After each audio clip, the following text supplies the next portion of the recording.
What's up, guys? Farzy Masugian here with you on a Wednesday night. You know what that means. It's time for another episode of the Chiefs Zone podcast. And this is going to be a good one today as we are going to dive into the NFL draft. I know we've had a little bit of draft talk here and there.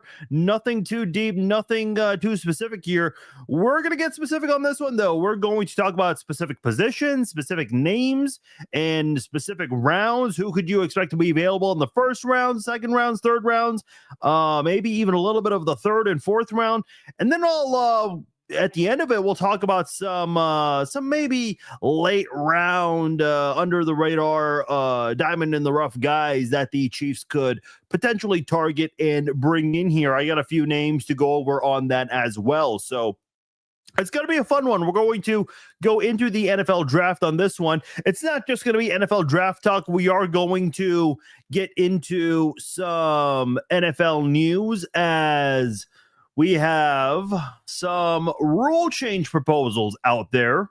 Some interesting ones, and I definitely want to react to the three big ones that a lot of people are talking about the most. Also, remember the show Last Chance U? Yeah, Last Chance U. Remember that show? A coach who was featured on Last Chance U is suing Netflix and the producers of Last Chance U. It's a very interesting lawsuit there. One that I'd be very surprised if it was to go in this coach's favor. So we'll talk about that and more here on this edition of the Chiefs Zone podcast. Appreciate all of you guys joining me on this episode. Before we move forward and get into all the big topics on tonight's show, I want to let you know this podcast is brought to you by SeatGeek. SeatGeek is where I go to for all of my sports ticketing needs. Obviously, we've got March Madness coming up this weekend, the most exciting 96 hours of college basketball. Hopefully my Jayhawks can do something in this one, but hey, nonetheless, it is the most exciting time of the year. And if you guys want to get your tickets, whether it's for March Madness, Royals baseball coming up very, very soon in a little over a week, if I'm not mistaken, opening day is going to take place. And we also have TKO Takeover in Kansas City, PBR, UFC, Fight Night, WWE Raw, all of that coming to Kansas City. And if you guys want to catch any of that action, go to SeatGeek, get your tickets from there. And if you're a new SeatGeek customer, you can use my promo code FARZINE and save $20 off your first order from SeatGeek. Go to SeatGeek.com, get your tickets, and at checkout, new customers can put in my promo code FARZINE and save $20 off their first purchase from SeatGeek. All right. I see you guys in the chat here. Appreciate you guys joining me tonight. Let's get right into it here. Let's go over some of the rule proposals here that have been officially applied here. Let's start with the Green Bay Packers. They have made a rule change proposal. Basically, they're banning the tush push. The way it's worded, to prohibit an offensive player from pushing a teammate who was lined up directly behind the snapper and receives the snap immediately at the snap. That's a tush push, ladies and gentlemen. Brotherly shove, whatever you want to call it. Let me just start off by saying this. I don't agree with this. Now, if you're one of those people saying that if defensive players cannot tush push, and therefore offensive players should not be allowed to either, I can actually get behind that. I can agree with that. I can. I certainly agree that you've got to be consistent with that rule. Now, if you're going to tell me that it should be banned because of injuries, I mean, there's not enough evidence to support that. There just isn't. If you're going to tell me that it should be banned because it's a boring play, that's not a good enough reason to want to ban something. Okay, something's boring. I don't think that warrants something to be banned. I think people are looking for reasons to want this move to be outlawed because of the high success rate that the Philadelphia Eagles have when they run it. I mean, look, you either stop it or you don't. Plain and simple. Now, I know a lot of the defenses have been trying to come up with so many different ways of trying to stop this, and it hasn't worked. I know that the Chiefs had very interesting strategy where they had Chris Jones lined up sideways. That didn't even come close to working. I think ultimately, if you're an NFL team, you've just got to find a way to work around it. I'm seeing a lot of people say that if you have your heaviest defensive lineman and your second heaviest defensive lineman push, the second heaviest defensive lineman push the heavier lineman, that could help. I don't really understand how. Well, why would that help? Because I feel like offensive linemen, especially those interior guards, centers, interior offensive linemen, they could just simply double team on that guy, because then you have one less person that's going to be battling at the line of scrimmage there. I don't like the idea. Listen, it's just a high success rate. If you want to stop it, well, prevent the Eagles, because they're the ones who use it the most. Prevent the Eagles from reaching that situation. Listen, Josh Allen, it's not the tush push, but the Bills have, and I get it's a very different play, but the Bills have a very high success rate with their QB sneak. Well, guess what? Kansas City shut them down many times, including a fourth down play and on a 2-point conversion. So just find a way to stop it. And if you can't stop it, well, then find a way to prevent them from getting into short yardage situations or goal line situations. Otherwise, what's that saying? Suck it up, Buttercup. Other rule proposals that I thought were interesting. The Eagles proposed a rule for regular season overtime rules to be the same as the playoffs. This one I agree with. I am in favor of this one.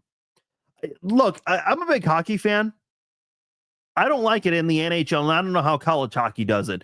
I don't like it in the NHL how they do a 5-minute period, and it's immediately following the third period for overtime, if needed, of course, where they'll do 3-on-3. And if no one scores after 5 minutes, they go to a penalty shootout. In the playoffs, they have a full intermission and they come back for another 20 minutes and it's 5-on-5. That I don't like. I think it should be the same regular season and postseason. I've said many times, I don't like how in the NFL they're overtime. Because what was the whole complaint about the NFL? Oh, it should never be sudden death. The other team should get a chance. Okay. Well, before that, it was, we don't want to see field goals. We want to see touchdowns. So they made it to where if you kick a field goal, the opposing team gets a chance. But if you get a touchdown, the game's over. And because the Chiefs benefited from that, everyone wanted a rule change. Well, they got the rule change, and the Chiefs actually benefited from that rule change again. This time it was an overtime. And now I get it. The 49ers, I mean, they kicked the field goal, but they had the option to go for a touchdown knowing the rule. Well, I guess they didn't really know the rule. See, that's what a lot of people are saying. Defenses should be allowed to push because they can't. I don't think the focus should not be ban the tush push. The focus should be allow defensive players to do it. Because I don't agree with banning the tush push. I just don't. But as far as the overtime rules go, I don't like a different set of rules for the regular season and overtime. I don't know. You know what is a weird rule people have? People think that referees should stay out of the way in close situations and bigger games and not throw a flag, even if there is clear and concise holding or interference, whatever. It's like, why? That makes no sense. Like, you don't care if an interference is called, might be ticky-tacky in the middle of a game, but you care about it late in the fourth quarter. Now, like, see, I don't like that. Rules should always be the same. Doesn't matter if it's the first quarter of the first preseason game or if it's the final 2 minutes of a close Super Bowl. I mean, I don't agree with a different set of rules here and there. Well, and I know that's more for officiating and how they should call games, which, again, I think is silly. Because then you set a very dangerous precedent there. Players are going to be like, wait, I got penalized for this before, but now you're not penalizing my opponents when they do the same. See, that can get very tricky.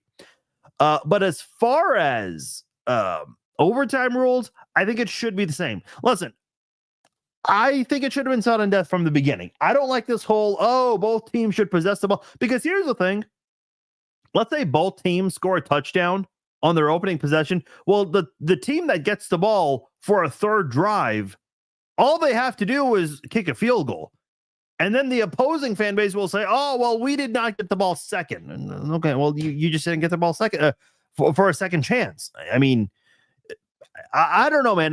There's never going to be a perfect overtime rule. There just never will. But I do think it should be the same all the way around. This one, I know a lot of people are going to disagree with me here. The Lions have proposed a rule. I thought it was kind of funny coming from the Lions. They proposed a rule that wildcard teams should be seated above division winners if they have a better record. This is interesting.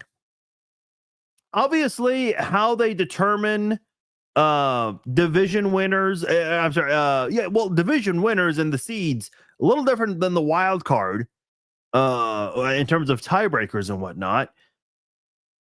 Here's my thing. I understand some years, it's not very common, but we see it from time to time. We get division winners that have 8 wins, 9 wins, sometimes even 10 wins, which I guess even in a 17 game span, that's still pretty good. So, I mean, sometimes we've seen teams win a division with 10 games, but we also get division winners that fall below 500. Obviously, this past year, we had the Minnesota Vikings who had a fantastic season, but they found themselves as a wild card team, and they had to go on the road visiting the Rams. It ended up being in Arizona because of the wildfires in California, but they ended up being a visiting team. The Chiefs a couple of times have been in this position where I think in 2013 and 2015, they were wild card teams with double-digit wins, but they ended up being visiting teams that the division winner had fewer wins than them. Look, I think I don't agree with the Lions on this one. I think at the end of the day, winning your division, even if it's a weak division for that year, I think winning your division has to have some sort of value. You won your division, great. You get to host a playoff game. You earned it. It's not Minnesota's fault that this division is just weaker this year, the NFC West specifically. I don't think that, like, you can't do anything about it. Some years we get that at times. If you're a wild card team and maybe you're in a very competitive division, like we saw this year with the NFC North, like we saw the previous year with the AFC North. Tough luck, man. I mean, that's just the way things go. Sometimes you're in a very competitive division where all three teams were very good. Maybe one of them had more wins than one of the division winners out there. Hey, man, that's just the luck of the draw, I guess. You're in a division that just happened to be very competitive that year. Deal with it. Because your time will come where maybe you win a division that's that wasn't as competitive, and the visiting wildcard team could have more wins than you. What was the 2010 NFL? The Chiefs won 10 games that year. I remember that. The Baltimore Ravens visited the Chiefs. I believe Baltimore had more wins that year. Did they not? I'm looking that up to be sure. Yeah, that is correct. And if you remember, Baltimore just absolutely destroyed Kansas City in that one. That was when Joe Flacco was the quarterback of the Ravens. Yeah, the Chiefs won 10 games that year. Baltimore won 12, and they ended up being a wild card team visiting Kansas City. And then, the Chiefs have also been on the flip side of that as well. In 2013, they won 11 games. And the Colts also won 11 games. Now, I don't know what the tiebreaker would have gone to the Colts anyway because they beat them in the regular season that year. 2015, I'm almost certain. So, correction on that one earlier. I did mention 2013. 2015, I'm almost certain the Chiefs visited a team that had fewer wins than them. Yeah, they did. The Chiefs were 11-5 in 2015. The Broncos were 12-4, just one win ahead of Kansas City. And the Chiefs ended up visiting a Houston Texans team that won 9 games. Yeah, they won the AFC South with a 9-7 record. Now, what year was it? Was it 2023 or 2022? Brady's last year with the Bucks, where the Buccaneers just had a terrible record. Yeah. So even in a 17-game span, which is what it's been, a few years now, we're in a 17-game window for all 32 teams.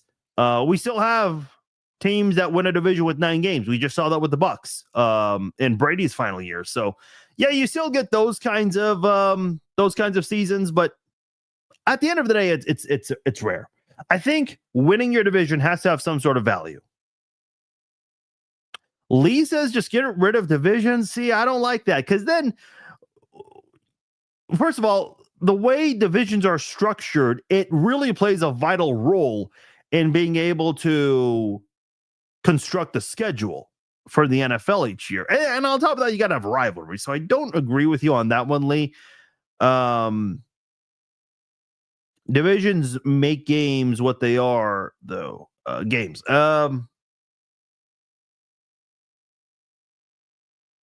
Tush push by rule should equal to both sides of the. I agree with that. I certainly do. I don't agree. The focus for those who came in late, the focus should not be banning the tush push. The focus should be allowing defensive players to be able to tush push, or have a teammate push their someone who's in front of them. I mean, aren't defensive players kind of doing that anyway? Especially on a QB sneak, even on the tush push. I mean, you're seeing everyone crowded at the line of scrimmage. So there is some tush push happening on the defensive side. It's just no referees ever call it. So those are the 3 rules. The tush push, I don't agree with banning that. And then the Eagles proposing a rule for having the same overtime rules in the regular season and the playoffs. That I do agree with. And the Lions want a rule to allow wildcard teams to have a higher seed than division winners. That one I disagree with. So 2 of them I disagree with. 1 of them I do agree with. Let me know your thoughts below here. I'm going to save the for those who came in late. If you guys remember Last Chance U, one of the coaches that was featured on Last Chance U is suing Netflix. You guys definitely want to hear the details to that. I will go over that at the end of the show. For now, I want to jump into the NFL draft here. Obviously, the Chiefs are going to be picking 31. And here's something I want to do with you guys, not tonight, and we'll do it next weekend. Or not next weekend, just sometime next week. I think that'll be better. We will go over. I want to do a mock draft with you guys. I'll have it up on the screen. And we'll basically do an interactive mock draft here where you guys pick. And if it comes down, if we're deadlocked on a player, then I'll be the tiebreaker. I think that'll be a lot of fun. And we'll do multiple mock drafts because the way Pro Football Focus does their mock draft simulator, it's really cool. If you do a mock draft at one point and you do it another one right away, it'll actually mix things up. You can even adjust the settings to where the level of random picks could even be higher than it usually would, because sometimes we see that in the draft from our perspective as fans. We say, that's kind of a random pick. Obviously, the way fans and the media expect certain things to unfold in the draft is not even close to the same as the 32 big boards out there from the NFL teams. So I've always thought it'd be pretty cool if we did a mock draft together. So we'll do that on and we're not going to do it on a podcast. We'll just do it on a regular live stream on Facebook and YouTube. So we'll have that sometime next week. So it won't be on Wednesday. Might do Tuesday. I think that might be the best time to do something like that. So it won't be a long live stream. Let's get into it here. Obviously, Kansas City is picking number 31. Who could they take? I think some of the most popular answers here, as far as positions go, would be offensive linemen, left tackle and left guard. Obviously, the Chiefs did get Jalen Moore, but I think some people wonder, could the Chiefs still get an offensive lineman in the first round, a left tackle specifically? And I'll get into offensive line because I think there are a couple of interesting offensive linemen the Chiefs could take in the first round. I think the defensive tackle position is one that is certainly a big need now, especially with the loss of Treshawn Wharton moving on to Carolina, getting a big payday from the Panthers. That is a big hole right there in the middle of Kansas City's defensive line beside Chris Jones. And I think if they want to continue to have a good run-stopping defense, they're going to need to get someone from the draft to help out Chris Jones and the rest of that Chiefs defense. George Karlaftis, the linebacker from Mizzou who recently re-signed, Nick Bolton. Those guys could definitely use a little bit of help in the middle of that defensive line there. So we'll go over some of those players who the Chiefs might be able to target. And I think defensive back would probably be one, although I don't know if there would be a lot of really good options realistically at number 31. Might just be one guy there, and I'll give that name in a moment here. Let's start with, and I'm seeing a lot of you guys say offensive lineman. Greg says it's not a great offensive tackle draft. It's really not that big of a draft this year. And I think a lot of people use quarterbacks to kind of judge that because you have Shedeur Sanders, who a lot of people are expecting to be taken in the first round. Some people expect Sanders to kind of fall in the draft. Some people think it's going to be just a shortfall. Some people think it could be more than a round. Cam Ward seems to be the universal number one pick going to Tennessee in a lot of people's eyes. But let's start with Kansas City's first round pick here. If I had to bet who what position they would try to target the most, I would have to say defensive tackle. What are some options there in the first round? Oregon's Derek Harmon, he could go before number 31, might be available there. A guy who had 5 sacks, 43 pressures last year with Oregon. Very good against the run and very good at applying pressure to opposing quarterbacks. Darius Alexander from Toledo, he might be available at number 31 there. He got 4 sacks, 25 pressures, huge run stuffer. He's much better at stopping the run than he is going after the quarterback. And listen, that's why a guy like Derek Harmon might be the better option, because not only do you want to maintain that high level of being able to stop the run, but Kansas City needs to have a better sack output. I mean, they were able to chase quarterbacks around, pressure them, but you got to get those sacks. You got to get those sacks, and that's something Kansas City really struggled with last year.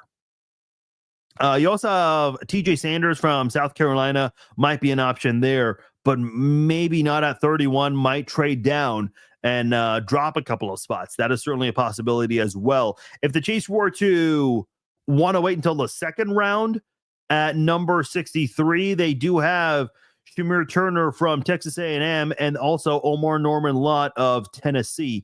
What other positions could the Chiefs target at number 31?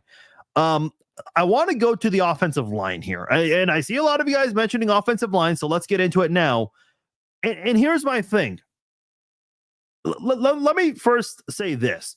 What we think could be a need for the Chiefs might not feel the same way. What someone in the media believes could be a need for the Chiefs, maybe Brett Veach completely disagrees with that analyst commentary.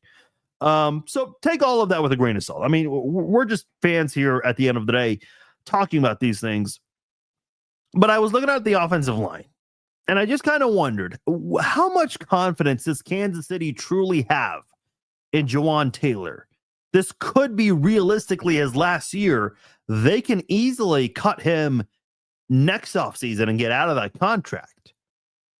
But would you ever flirt with the idea of bringing in an offensive tackle that maybe has experience playing both left and right tackle. And I kind of just thought about this more and more. Would you consider an offensive lineman that has a lot of experience playing multiple positions, playing both tackle and guard, maybe a tiny bit of center? Not that it's necessary, but hey, could it hurt to have that kind of experience? And then I just started doing some research. Who are some of those guys that have experience playing multiple positions? Well, I'll give you that answer right now. Let's go to a smaller school, North Dakota State, and Gary Zabel. Hope I said that last name correctly. Or Gray Zabel played left tackle in 2024. He played left guard and right tackle in 2023 and 2022. He played a little bit of center in 2022, where he only had 14 snaps. So a guy like Gray Zabel has experience playing a lot in 3 of the 5 offensive line spots. That kind of versatility could certainly help. Remember when the Chiefs drafted Mitch Morse as an offensive tackle, but then they converted him to center? Maybe Gray Zabel could be something like that. Another player, and I think this might be a bit of a reach at number 31, and I hate that word reach, but it kind of is what it is. Alabama guard Tyler Booker played mostly left guard, but did play some left tackle in 2024. So again, that kind of experience, but also the ability. Ogle says Joe Tooney. Yeah, Joe Tooney's versatile. He can play multiple positions. We know that. But when you look at some of these draft picks here, listen, in college, you see a lot of players that get moved around in different positions here and there. I don't know if you guys remember Tobin Apurum, who played for the Kansas Jayhawks. He actually entered KU as a running back, and during his time, during his tenure at KU, he converted to defensive end. KU was playing in the 4-3 scheme, and then when he went undrafted, the Kansas City Chiefs called him, and they brought him in during OTAs. He actually was brought in to the Chiefs as a running back. I thought that was very interesting. Now, we didn't really see much of Tobin, unfortunately. I think he played a little bit, not a regular season game, but was part of the practice squad. But that was really it from Tobin Apurum. But you see that in college where guys get moved around, and NFL teams will look at that and say, hey, we know you're coming in here as a defensive end, but you did play running back at one point. So those things are certainly something to be aware of as well. So a guy like Zabel or Booker, those are guys that have experience playing multiple positions at the offensive line. And I think Kansas City might need to consider that kind of versatility. Right now, you've got a big hole at left guard there with Tooney moving on, understandably so. But they've got to address that.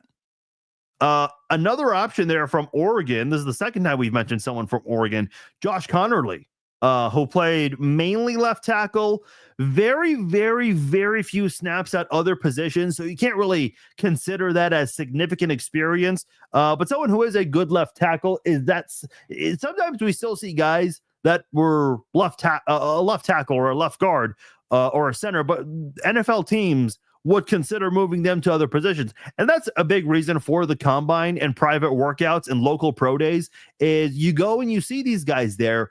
You work them out at these different spots. You check out their footwork, their hands, the technique, all of that. And you also talk to them and see how comfortable they would be at playing other positions. There are a lot of those kinds of conversations happening at this time of year with scouts, general managers, and these players here. Now, let me ask you guys one question here. Because on Pro Football Focus's mock draft simulator, and again, it's not the same every single time. You know who is one player that falls in the mock draft, or in PFF's mock draft? Is Luther Burden. I have, and again, the PFF mock draft simulator, you can have fun with that for a long period of time.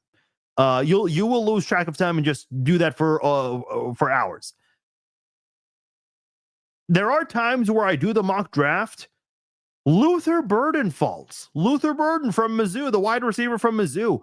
I thought Luther Burden was a guaranteed top 10, at the very least a top 15 or a top 16 first half of the first round selection. But there are a lot of people, and I don't really know the specifics here, but it seems like at some point from the combine, coming out of the combine, I guess Luther Burden, his stock fell. If Luther Burden is right there available at number 31, does Kansas City take Luther Burden? I'll say right now, that's not a serious need. Right now, the Chiefs have other matters to address. The offensive line, the defensive tackle spot right beside Chris Jones, some secondary considerations as well. I don't think as serious, but something to look at in the first round. If Luther Burden is there at 31, it would be very hard for the Chiefs to say no to him. Look at the Chiefs and their wide receiver room right now. You have Hollywood Brown. He's back. You have Juju Smith-Schuster. You re-signed him. Xavier Worthy coming off a rookie season. What's the one name I've yet to mention?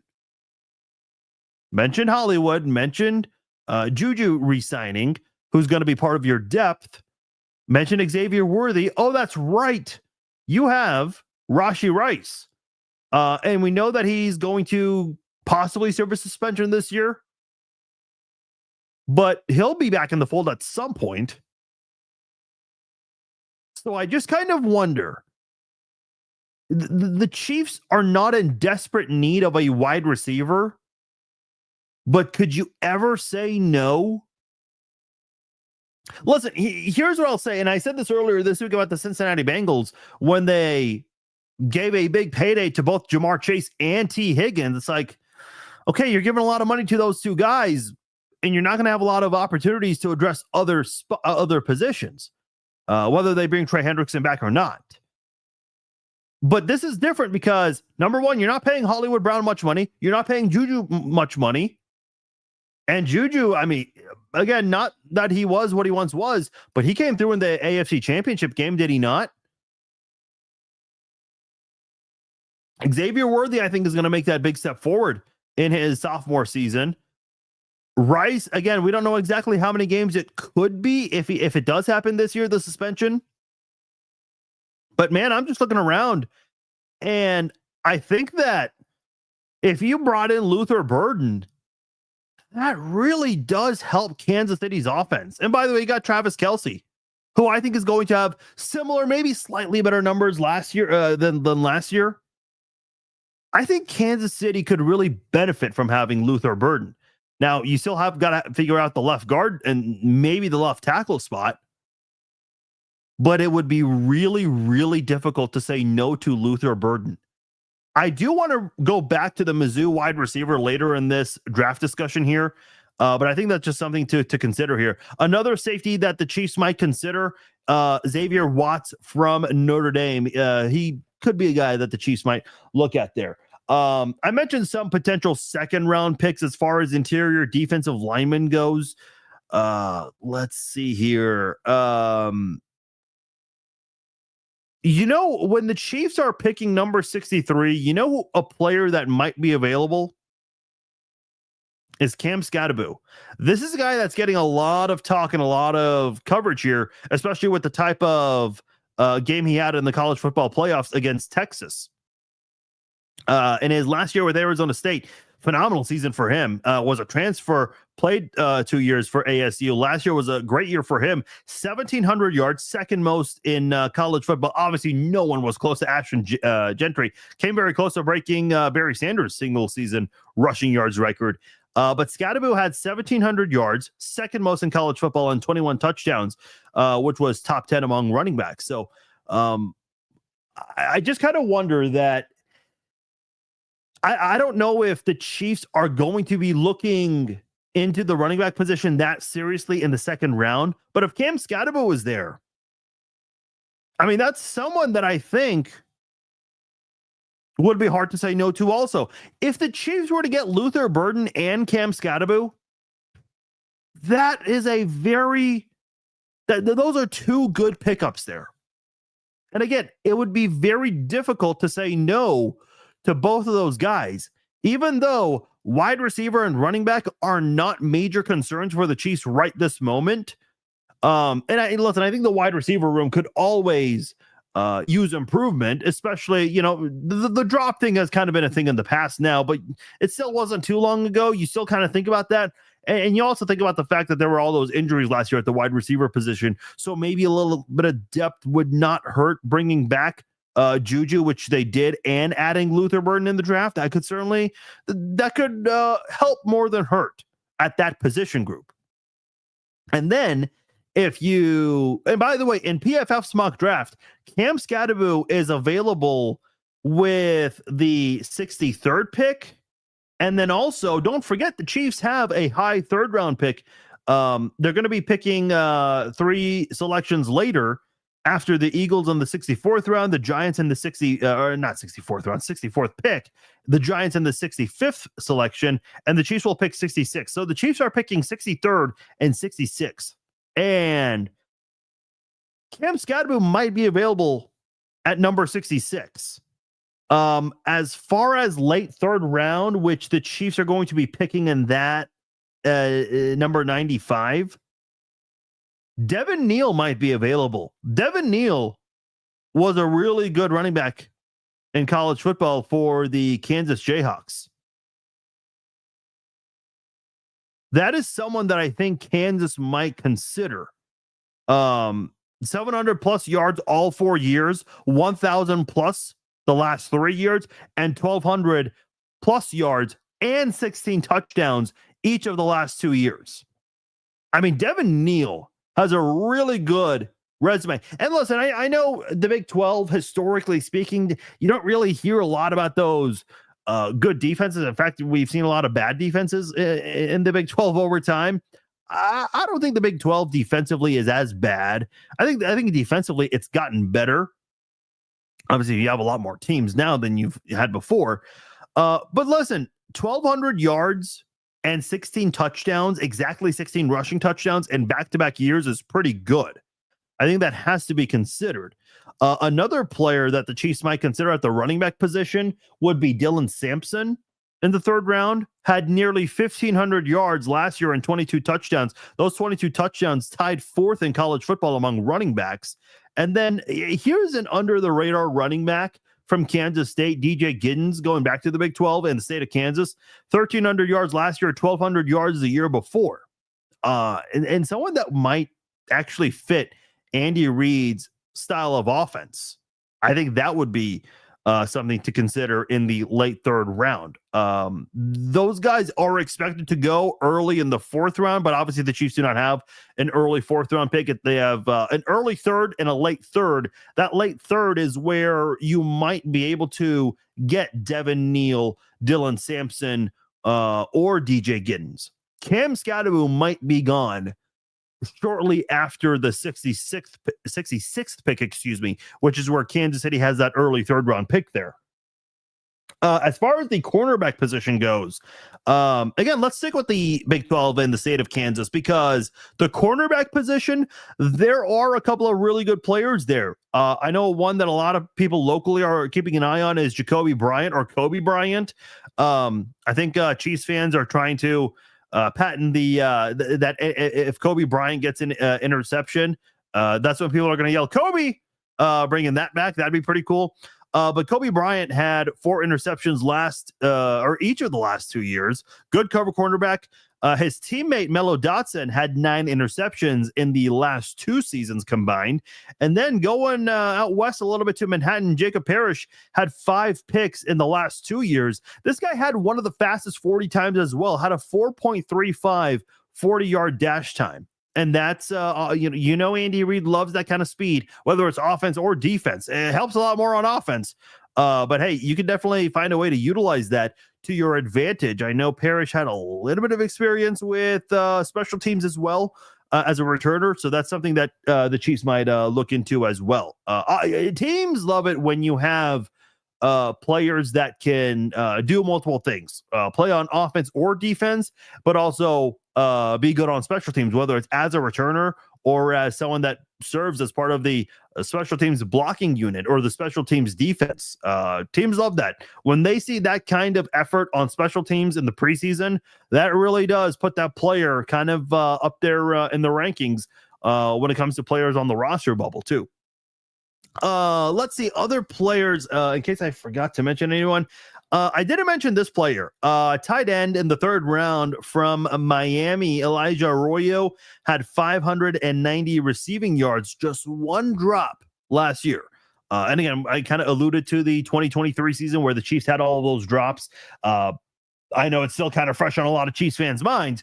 Even when you just see one drop from someone who hardly drops the ball, it's kind of hard. And I think a big reason why the drop thing is still in Kansas City, the mind of Chiefs fans, is because you saw DeAndre Hopkins. He had that big drop in the Super Bowl. Not that I think it mattered, because I thought the game, I said at the time, the game was already over with. But when you look at Hopkins, he was historically known for not dropping passes, and he had a few with the Chiefs last year. Might be a reason why the Chiefs decided to not bring him back, because when he moved on to the Baltimore, that was not a big deal. What was it? A 1 year, $6 million deal, $5 million? Like, it wasn't anything big. Kansas City could have matched that, but they chose not to. So when you look at a guy like Arroyo, who maybe could add some depth to the tight end position, you're expecting this to be Kelsey's final year. Noah Gray might be in position to take over the starting reins. The Chiefs drafted that kid from TCU last year, but did have the season-ending injury there. Jody Fortson also had a season-ending injury last year. So the Chiefs might be in the market for looking for a tight end either late in day 2 or early in day 3. Now, I do want to go over some potential under the radar guys that are expected to be taken in day 3 of the draft. So either in the 4th, 5th, 6th, or 7th rounds, or some of these players could even go undrafted here. Let's start with Georgia running back Trevor Etienne. Obviously a very familiar last name there. Yes. Related to Travis Etienne of Jacksonville, 600 plus yards each of the last 3 years rushing, which is pretty solid right there. Might be someone that could compete against a guy like Elijah Mitchell. Look at Auburn wide receiver Keandre Lambert-Smith. He came close to 1,000 receiving yards last year. That's someone who the Chiefs could consider. Here's another wide receiver. I said I wanted to circle back to the Mizzou wide receiver position. If the Chiefs don't go and get Luther Burden, maybe they could get his teammate, Theo Weiss Jr. He had 800 yards while sharing the field with Luther Burden. I mean, if Luther Burden was not on the Missouri Tigers roster last year, Weiss Jr. might have had 1,000 receiving yards in that offense with Mizzou.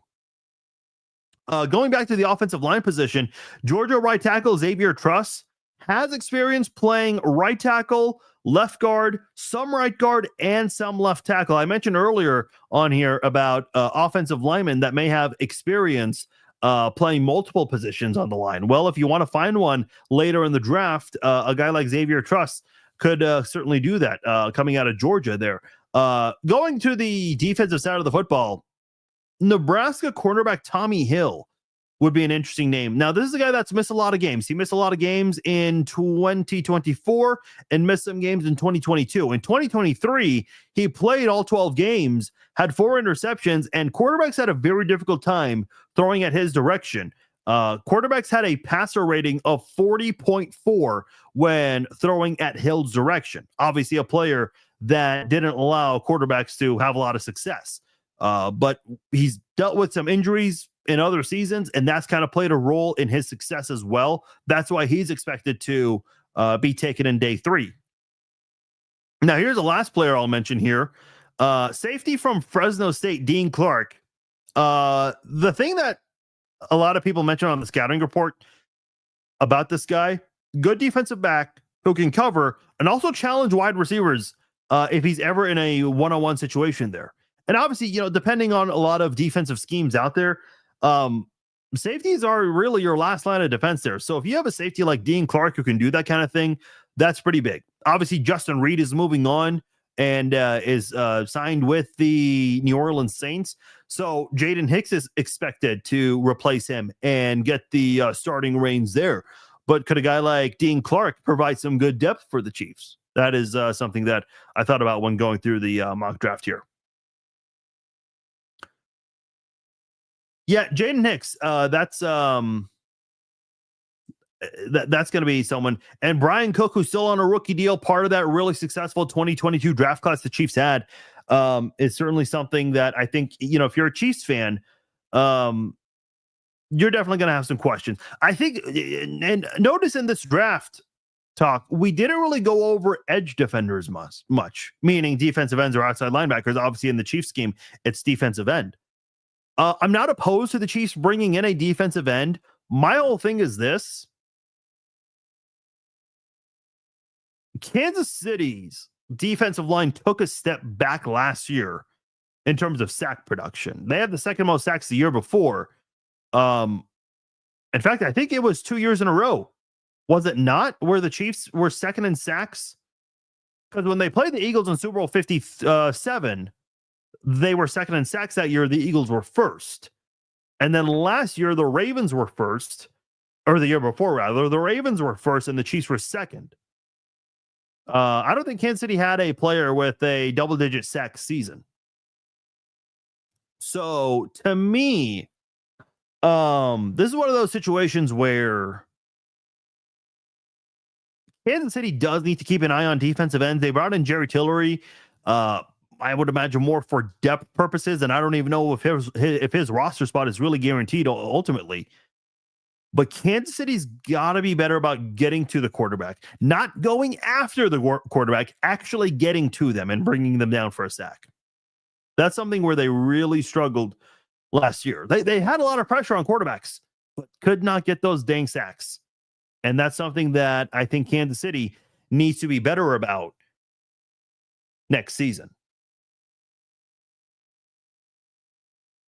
We're going to take a quick break here and spend a moment to talk about my friends over at Fathead. Fathead has the best life-size wall graphics of your favorite players and team logos and has been going strong for almost 2 decades. Maybe you're looking to spice up your man cave where you watch all of your sports. Perhaps you want to add to your room where you have all of your sports memorabilia. You can get something that looks cool for your kid's bedroom. Or maybe you're a Swiftie and you want Taylor Swift's boyfriend as part of your celebrity wall. Fathead is the place to go, and if you're a Chiefs fan, you can get fatheads of your favorite current and former Chiefs players such as Patrick Mahomes, Travis Kelce, Tony Gonzalez, Derek Thomas, and more. For those of you watching on the live stream, look for my exclusive Fathead link in the comments right now. And for those listening to the audio version, look for my exclusive Fathead link in the podcast description. When you use my link, you will get free standard US shipping when you place an order on Fathead. Use my exclusive Fathead link, get yourself some Chiefs Fathead swag, and take advantage of free shipping in the United States.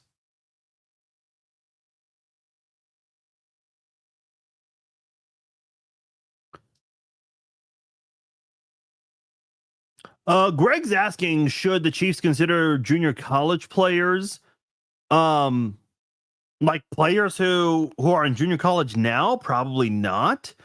If you're saying players who transfer to a 4-year school and their former junior college player, yeah, I mean, listen, it always depends on how they've done overall. Now, their final year, their senior year, junior, whatever their last year is, that's really how they get judged on the most.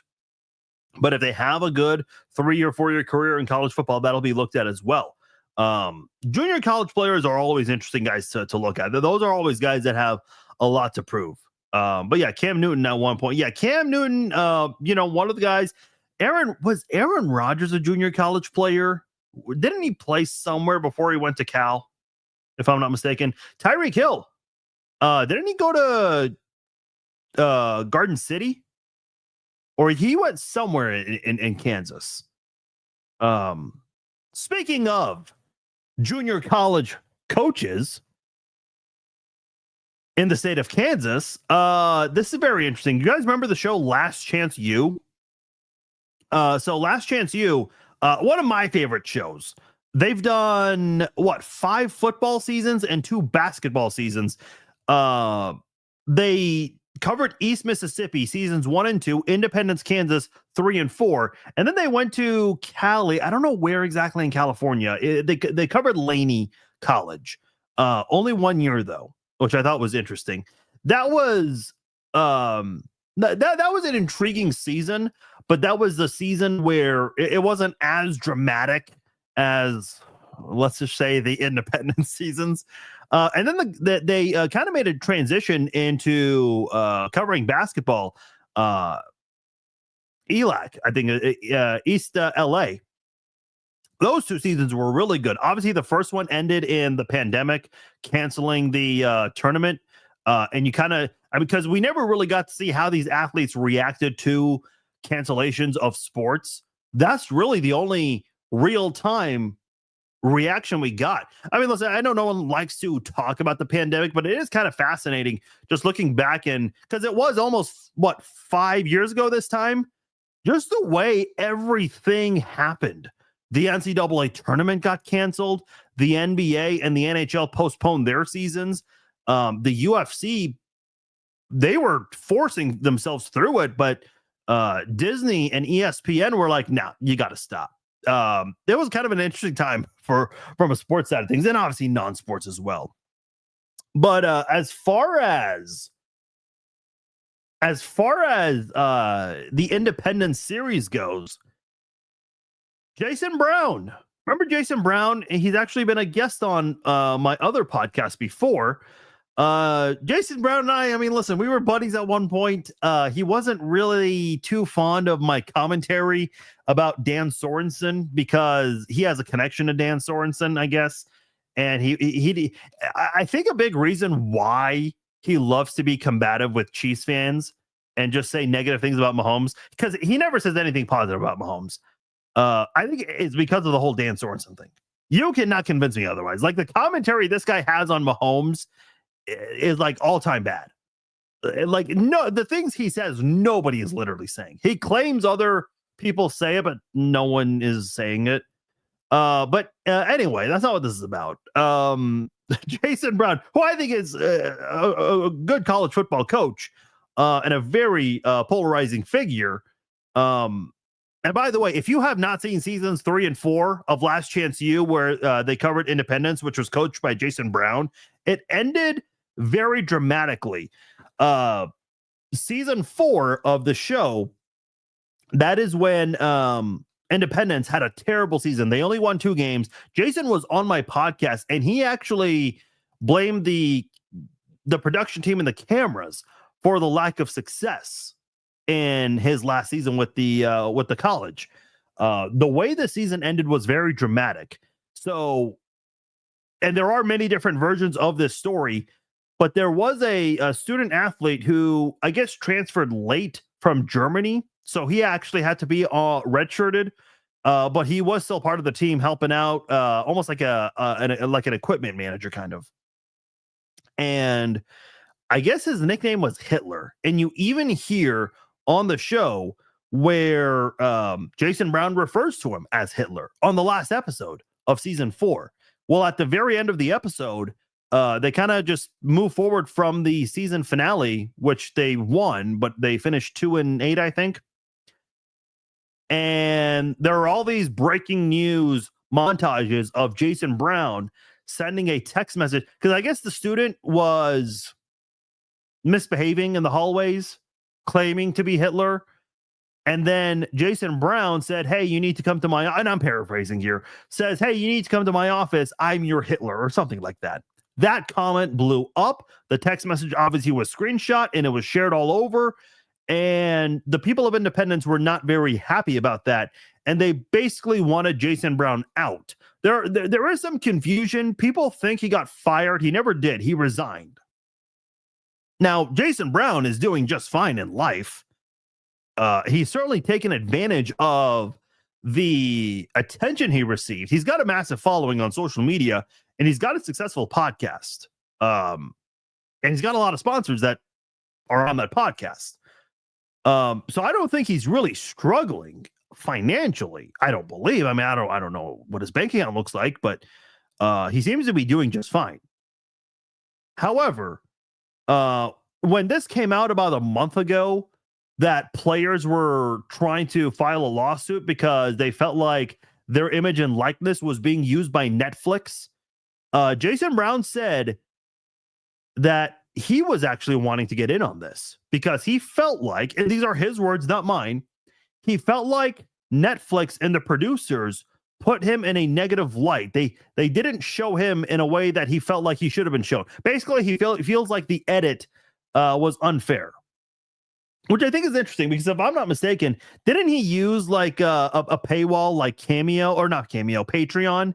Because he did like a watch along of the series because he says he's never watched the show. He's only seen clips here and there. So he did a watch along for the first time, giving like a genuine first reaction to everything. So he's, I mean, I don't know how many people purchased that, but I guess someone did, given his following. So he's benefited from that. Not that it's related to his lawsuit that he's filing here, but I don't know if that's a good look. But he's suing Netflix and the producers of the show Last Chance U. I believe it's called One Potato Productions. He is suing them for $30 million. Here is the breakdown of the $30 million. $10 million in lost income, another $10 million in reputational damage, $5 million in emotional distress, and another $5 million for additional damages. Listen, spoiler alert, if you haven't seen the show, in the very first episode, they show him trying to order pizza from Domino's or Pizza Hut, wherever it is, Papa John's, and he is arguing with the person on the phone. And the person on the phone's like, bro, why are you yelling at me? It's like, as soon as I saw that, I'm like, oh, this is gonna be good. He says a lot of things. I mean, listen, it's one thing to cuss, like I cuss. A lot of people cuss. Humans cuss when they interact with people. But the things that he has said on the show, I just would never say in any situation. He said a lot of things on the show. He knew what he was signing up for. He knew there would be cameras. He knew there would be microphones attached to him. And also those parabolic mics above him or around him. Boom mics. I mean, he knew those things were all going to be around. I don't really know if he has much of a case here. The production crew did not make him say those things. Now, I've heard on his podcast a long time ago,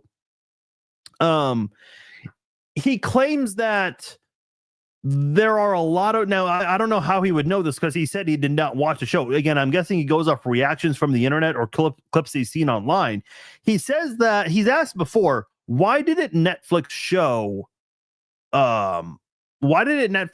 him hugging one of the players when he cried because he found out his sister was shot? This is what Jason is saying happened. Because obviously we did not get to know every single player on the team. We only get to know like a few of them. And Jason saw a clip of the Laney season. The coach, I guess one of the players was dealing with some sort of mental distress. And so the coach pulled that player aside and called up his wife, who I think is a therapist or someone that deals with people that who struggle with mental illness. And so the coach got his wife on the phone and had his wife speak to this player in the middle of practice. And Jason kind of questioned that. He's like, why did they show that with the coach, but they didn't show me trying to help any of the players personally? I do know that Jason's goal was to help kids from these inner cities, these bad areas, and kind of get them out of there and bring them to a small town like Independence, which is easier said than done. And he certainly, I think, succeeded in helping those players overcome a lot of the obstacles, because you hear this with a lot of athletes, the things that they overcome, the trouble they got into, and how they got away from that. But I don't really know if this, like, is he really expected to win this lawsuit or any of it? Maybe a tiny portion of it. I don't really know if you're going to get 30 million. Now, I understand in this situation, you put a high number there and you hope that maybe you get half of it or a fourth of it.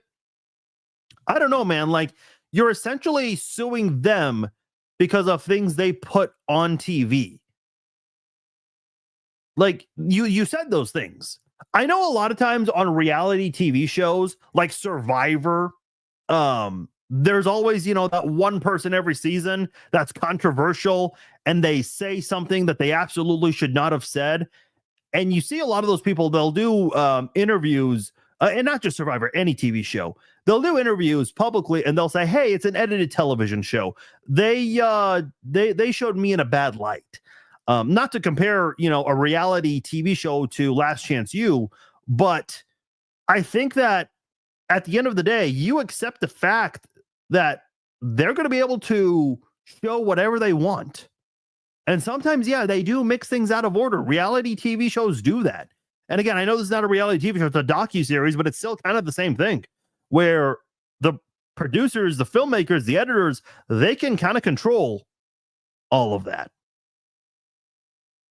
Those people, the cameramen, the producers, the microphone holders, the video editors, they never made you say any of those things. So I don't know if this lawsuit has a lot of legs on it. This is actually one I'm very curious to see because I'm a big fan of the show. I love the show. It's a great show. And I'm telling you, seasons 3 and 4 are must-watch seasons. But I just don't know if he's getting much. And I'm kind of wondering, because we learned about this last month that players might be filing lawsuits because of their image and likeness, and Jason Brown has a different reason for wanting to go after them. But is this something that's been kind of in the works for a while? Because we have not had a season of Last Chance U in quite some time. The basketball season was what, at least 2 years ago? So maybe this is why. Maybe this is why we're not seeing any more seasons of Last Chance U. Maybe. By the way, speaking of football shows on Netflix, season 2 of Quarterback is out. We are going to get the 3 quarterbacks, Kirk Cousins for a second time. Going to get Jared Goff. That'll be interesting. And Joe Burrow. Obviously, with Joe Burrow and Kirk Cousins, that means the Chiefs will be featured early on in the series for season 2, because the Bengals played the Chiefs in week 2 and the Falcons played the Chiefs in week 3.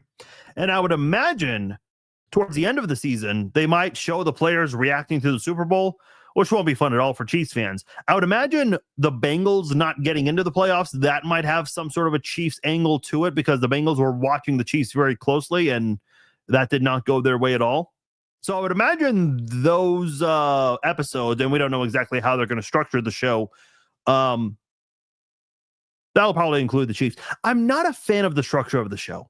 The way they kind of move around. Last year, the wide receiver show, a lot of great storytelling, but I was not a fan of the structure. Too many players. See, I like quarterback better because it was just 3 players.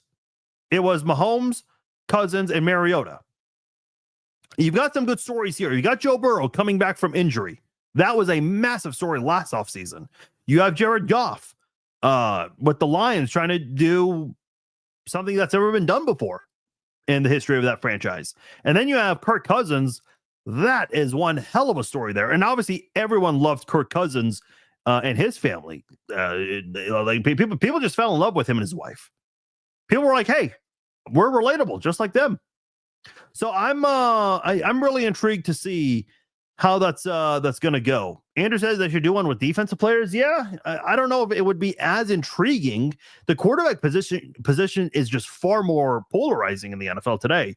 But I agree. I think a defensive one would be intriguing for sure. Kyle's asking, how do you feel about Isaiah Bonds? Oh yeah, the wide receiver from Texas. I think he was trying to break Xavier Worthy's 40-time record and couldn't.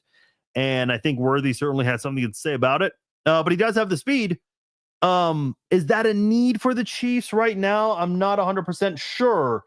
Isaiah Bonds draft. Let me just see his draft projection real quickly before we get out of here. When is he expected to be taken? Some websites provide like a draft projection. some don't.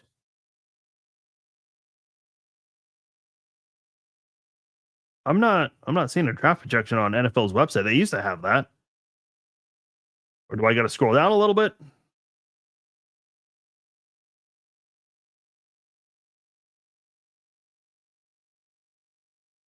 No, let me see if there's another website that shows his draft projection. Boy, people just don't want to put draft projections out there.